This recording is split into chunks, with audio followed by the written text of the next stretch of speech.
And before we go any further with working up the logo in Illustrator, let's have a quick look at fonts. So I've got a page open here in Illustrator, and I'm just going to type in a word. So I'm going to type in font, and I've already put it in Arial, but you can swap the font here to whatever you've got on your machine. And then probably the simplest thing is we can change the weight of that font. And you've probably done this before, so you could either have regular, bold, bold italic, or normal italic. Now depending what your font you choose, you might have other different weights. So if I look, for example, in my fonts, I've got Helvetica Neue here. I've got loads of different weights. I've got really thin, light, ultra light, I think that one's called. So yeah, there's also condensed versions of the typeface, so it will all depend what typeface you're using. But let's go back to Arial regular for now. So one of the things we need to decide with our logo design is if we're going to use a serif or a sans serif font.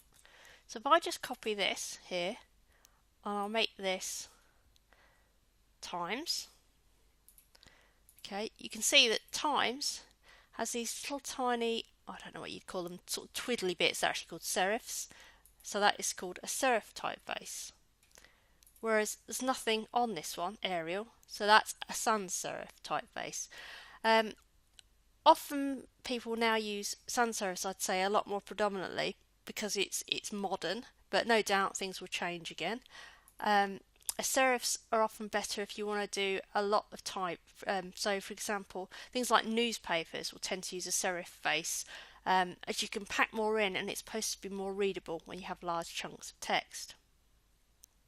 Now we should also take a look at spacing, which is also known as tracking, and kerning to see what differences they can make to a word. Now spacing is basically when you apply extra space between each of the letters on your word, but it will be applied across all of the letters. So if we take a look here on this Illustrator panel, this is where you apply the tracking. So I'm going to put in 200 just there, and you can see how extra space is applied between each letter. You can often see this done on things like perfume packaging, or when someone wants to make something look expensive, you quite often put extra tracking. Let's put that back to normal. Okay, back to naught.